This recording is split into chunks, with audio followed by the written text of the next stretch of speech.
আমি অর্পিতা আজ আবার চলে এসেছি এই সপ্তাহের নতুন গল্প নিয়ে। এলোমেলো গল্পেরা চ্যানেলে আমার নতুন ও পুরনো বন্ধুদের জানাই অনেক স্বাগত।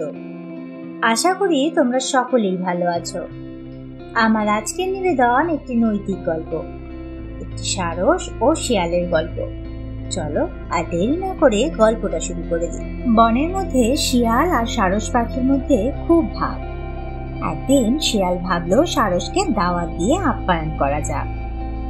শিয়াল সারসকে বলল, কাল আমার বাড়িতে এসো বন্ধু, দাওয়াত রইল।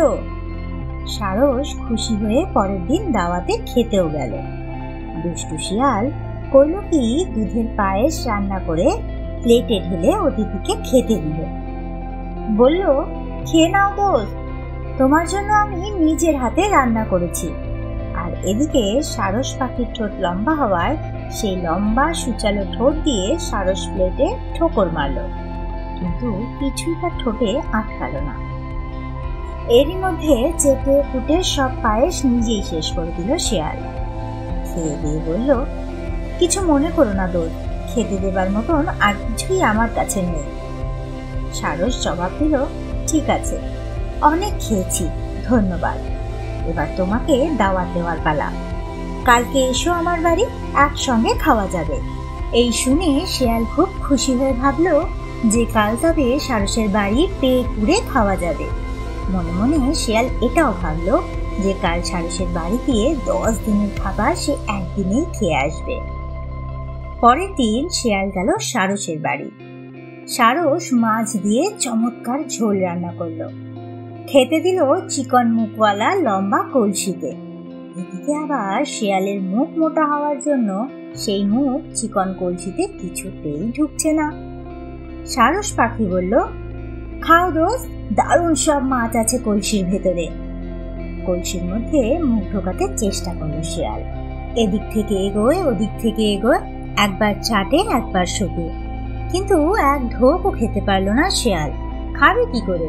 কলসির মধ্যে তার বিরাট মাথা তো আর ঢুকছে না। লম্বা কলসিতে ঠোঁট ঢুকিয়ে সারস কিন্তু সব খেয়ে শেষ করে দিল। বলল, কিছু মনে করো না দোস্ত, তোমাকে খেতে দেবার মতন আর কিছুই আমার কাছে নেই। শিয়াল মনের দুঃখে বাড়ির দিকে রওনা হলো। ভেবেছিল 10 দিনের খাওয়া আজই খেয়ে নেবে, তার বদলে ঘরে ফিরল থোতা মুখ ভোতা করে। সুতরাং বন্ধুরা, এই গল্প থেকে আমরা এটাই শিখতে পারি, অন্যের সাথে আচরণ এমন করো যেমনটা তোমার নিজের সাথে হলে ভালো লাগবে। প্রতারণা ও স্বার্থপরতা আমাদের জীবনে হতাশা এবং ক্ষতি এনে দেয়, যেখানে অপরের প্রতি সহৃদয় ভালোবাসা এবং বিবেচনা যে কোনো বন্ধুত্বকে আরো শক্তিশালী বানায়। তোমাদের কি মনে হয় বন্ধুরা? আমাকে অবশ্যই কমেন্টে জানিও। সকলকে অনেক ধন্যবাদ সাথে থাকার জন্য। পুরনো বন্ধুদের কাছে অনুরোধ, গল্পটা ভালো লাগলে লাইক ও শেয়ার করে আমায় উৎসাহ দিও।